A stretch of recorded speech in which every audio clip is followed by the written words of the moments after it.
There is one strategy that will drastically improve your communication skills. It's not only my best advice, it's sort of a life philosophy for me, and it's something that you can start doing right now. Pay attention. My name is Christy Allinger. I teach you how to communicate better at work by sharing proven strategies from my 20-year career in banking.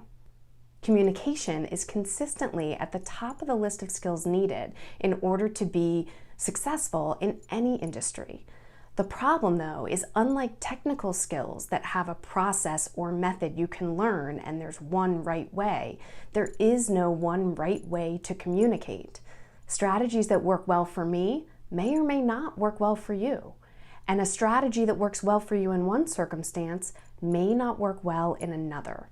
Your job is to pay attention and learn what works well when. Today, I'm giving you 3 steps to improve your communication skills. Step 1 is discover. Pay attention to yourself. You are the one thing that is consistent in every interaction. So pay attention to what's working well for you and what's not.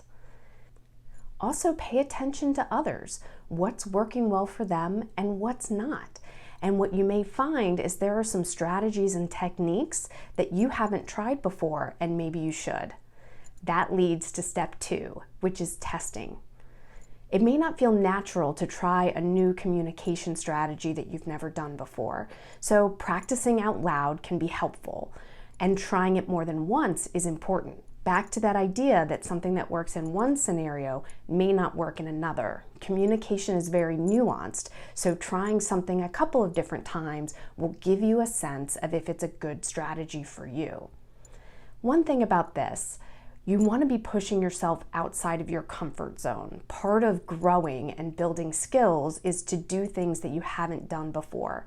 But you don't want to go so far outside that it's completely unnatural that you don't feel like you. So the example I'll give is in public speaking, some of the speakers that I admire the most have very expressive ways of raising their voice and creating a tremor that will evoke emotion in the audience.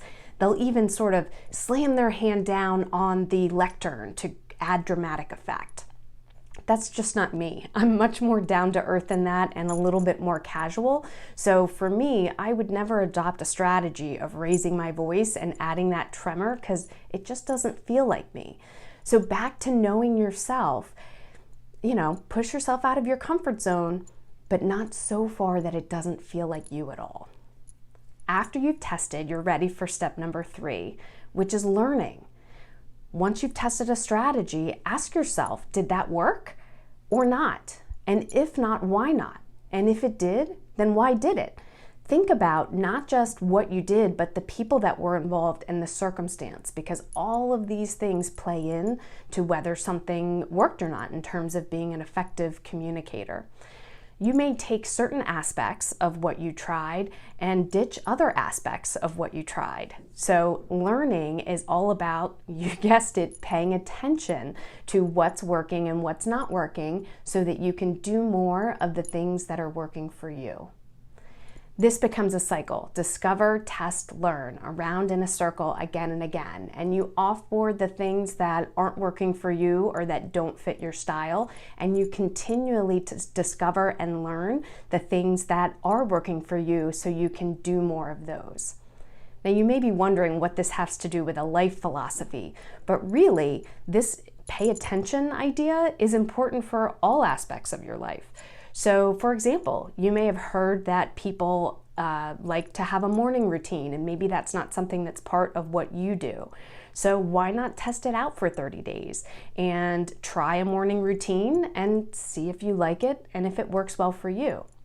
If it doesn't, you can always stop it. And if it does, you may learn something that makes your life a little bit better. So paying attention to your life and what works to make you happy, healthy, productive is a good life philosophy as well. The more I teach communication, the more I come to know that in order to improve, you have to learn by doing. And so I can give you every strategy that I have, but it's up to you to pay attention to what works for you and to apply those in your life. If you're looking for more communication strategies, you follow me on Instagram at ko.communication or subscribe to my email list at christyellinger.com/subscribe.